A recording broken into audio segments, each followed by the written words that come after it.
എൻ്റെ പേര് സ്നേഹ. ഞാൻ ദുബായിൽ നിന്ന് വരുന്നു. ആദ്യമായിട്ട് ഇവിടെ വന്ന് സാക്ഷ്യം പറയാൻ അമ്മ മാതാവ് തിരുക്കുമാരൻ തന്ന അനുഗ്രഹത്തിന് 1000 നന്ദി പറയുന്നു. ഞാൻ ഡിസംബർ 4 തീയതിയാണ് ദുബായിൽ നിന്ന് വന്നത്. എനിക്ക് 12 വർഷമായിട്ട് ഞാൻ ദുബായിൽ ഒരു നേഴ്സായിട്ട് പ്രൈവറ്റ് ക്ലിനിക്കിൽ ജോലി ചെയ്തുകൊണ്ടിരിക്കുവാണ്.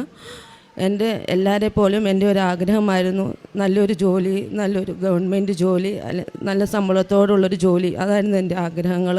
പക്ഷേ 12 വർഷമായിട്ട് ഞാൻ ഏത് ഇൻ്റർവ്യൂ അറ്റൻഡ് ചെയ്യുന്നു, ഏത് എക്സാമുകൾ എഴുതുന്നു, അതിനെല്ലാം ഞാൻ ഫെയിലായിക്കൊണ്ടിരിക്കുവാണ്. അങ്ങനെ ഏത് എക്സാമിലും ഞാൻ ഫെയിലായി കഴിയുമ്പം എല്ലാവരും തന്നെ എന്നോട് പറയും, നീ എന്ത് എല്ലാ എക്സാം എഴുതുമ്പോളിങ്ങനെ ഫെയിലാകുന്നത്, നീ ഇത്രയ്ക്ക് മന്ദബുദ്ധിയാണോ, നിന്നെക്കൊണ്ട് ഒന്നിനും കഴിവില്ലേ? ഇങ്ങനത്തെയൊക്കെ ചോദ്യങ്ങൾ കേട്ട് ഞാൻ ആകെ തകർന്നിരിക്കുമായിരുന്നു. അങ്ങനെ ഞാൻ ഒരു എക്സാമുകൾ എഴുതുന്ന നിർത്തി, ഒരു ഇൻ്റർവ്യൂ അറ്റൻഡ് ചെയ്യുന്നത് എല്ലാം അങ്ങനെ നിർത്തി. ജീവിതം തന്നെ മടുത്തെന്നുള്ള രീതിയിൽ ഞാൻ മുന്നോട്ട് പോകുന്ന സമയത്താണ് എൻ്റെ ഒരു ഫ്രണ്ട് വഴി അവളിവിടെ കൃപാസനത്തിൽ വന്ന് ഉടമ്പടി എടുത്തതും അവൾ കാനഡയിലാണ്. അവൾ എന്നോട് പറഞ്ഞു, നിൻ്റെ പേപ്പർ നീ എനിക്ക് അയച്ചതാ, ഞാൻ ജോലി ചെയ്യുന്ന ആശുപത്രിയിൽ കൊടുക്കാം, ബാക്കി നീ കൃപാസന മാതാവിനെ വിളിച്ച് പ്രാർത്ഥിക്കുക, മാതാവിന് അസാധ്യമായി ഒന്നുമില്ല, നീ മാതാവിൻ്റെ അടുത്ത് പ്രാർത്ഥിക്കുക.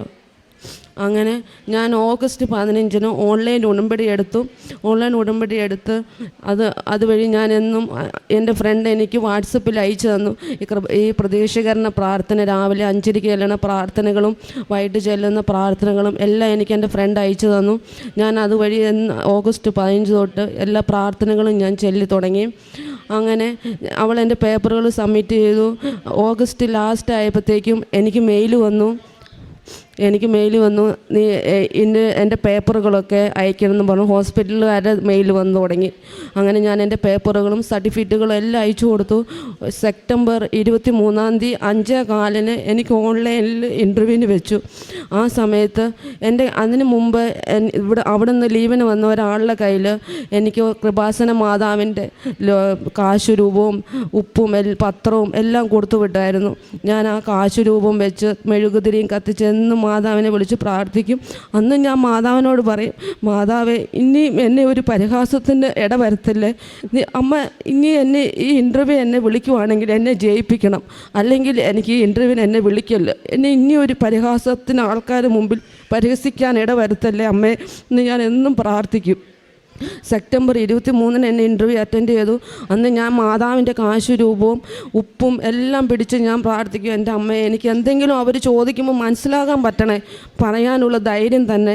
പക്ഷേ ആ ഇൻ്റർവ്യൂവിൽ അവർ ചോദിക്കുന്നതിനെല്ലാം എനിക്ക് ധൈര്യപൂർവ്വം മറുപടി പറയാനും ഞാൻ ഓരോ ആൻസറുകൾ പറയുമ്പോഴും ഓക്കെ പെർഫെക്റ്റ് എന്ന് മാത്രം അവർ പറയുന്നുള്ളൂ, വേറൊരു രീതി എന്നിൽ നിന്ന് പറയുന്നില്ല. അത് എനിക്ക് ഉറപ്പായിട്ട് അറിയാം, എൻ്റെ മാതാവിൻ്റെ ഒരു അനുഗ്രഹം, ആ മാതാവ് അവിടെ ഇടപെട്ടിട്ടുണ്ട്. അല്ലെങ്കിൽ അവർ പറയുന്നത് എങ്ങനെ മനസ്സിലാവുമെന്ന് ഞാൻ പേടിച്ചിരുന്ന ഞാൻ പറയുന്നതിനെല്ലാം അവരെന്നോട് പെർഫെക്റ്റ് എന്നാണ് പറയുന്നത്. അങ്ങനെ മാതാവ് എനിക്ക് വലിയൊരു അനുഗ്രഹം തന്നു. 2 ദിവസം കഴിഞ്ഞപ്പോൾ എനിക്കൊരു മെയിൽ വന്നു, ഞാൻ സെലക്ട് ആയെന്ന്. അങ്ങനെ എനിക്ക് കാനഡയിലുള്ള ഇൻ്റർവ്യൂവിൽ സെലക്റ്റായി. ഇത്രയും വലിയൊരു അനുഗ്രഹം എനിക്ക് മാതാവ് തന്നു. പല പരീക്ഷകളിലും ഞാൻ ഫെയിലായി.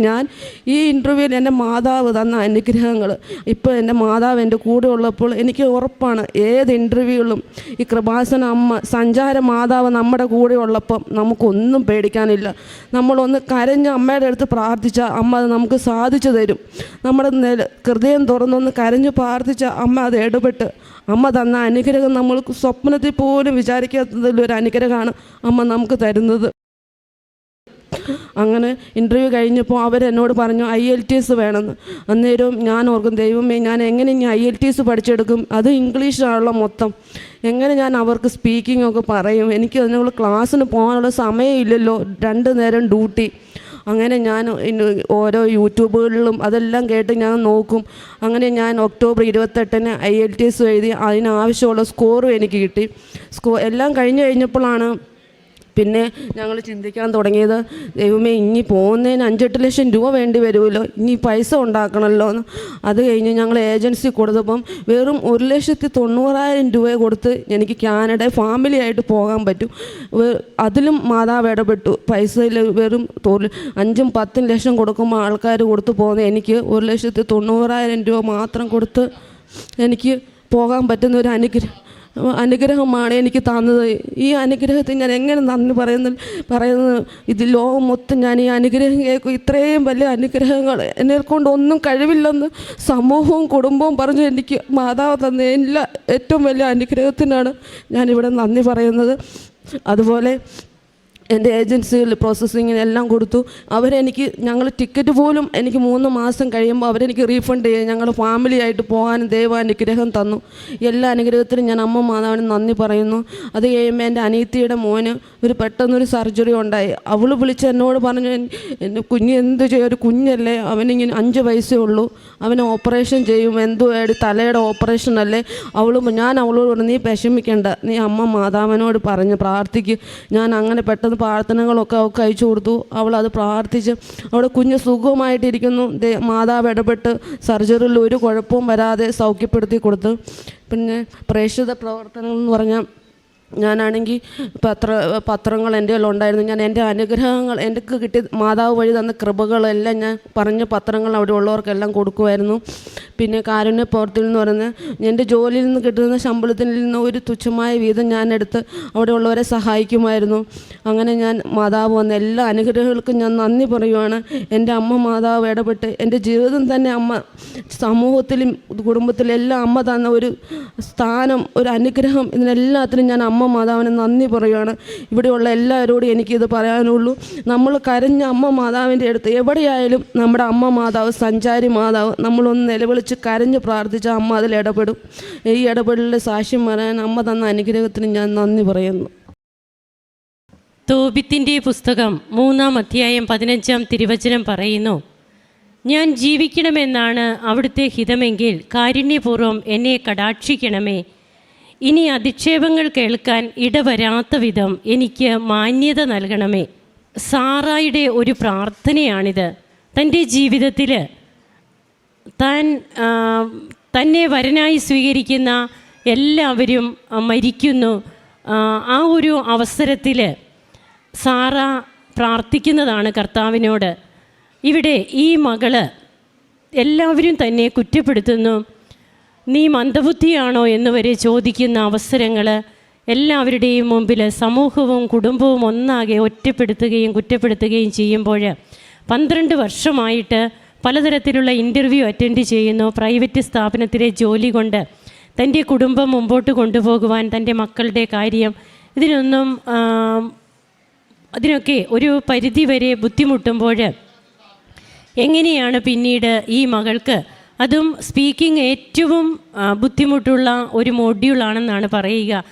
അങ്ങനെയുള്ളപ്പോൾ ഇൻ്റർവ്യൂ അറ്റൻഡ് ചെയ്യുമ്പോൾ തന്നെ ഭയമാണ്.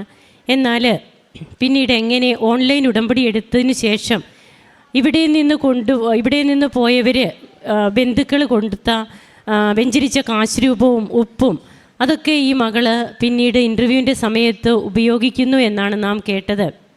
അങ്ങനെയാണ് ആ ഇൻ്റർവ്യൂ പാസ്സാവുകയും അവർ പെർഫെക്റ്റ് എന്നാണ് പറയുക. You are all right, you are perfect എന്നാണ് ഈ മകളോട് ഓരോന്നും ഈ മകൾ പറഞ്ഞു കഴിയുമ്പോൾ പറഞ്ഞത്. പക്ഷേ എന്താണ് അവർ ചോദിച്ചതെന്നോ എന്താണ് താൻ പറഞ്ഞതെന്നോ ഈ മകൾക്കറിയില്ല.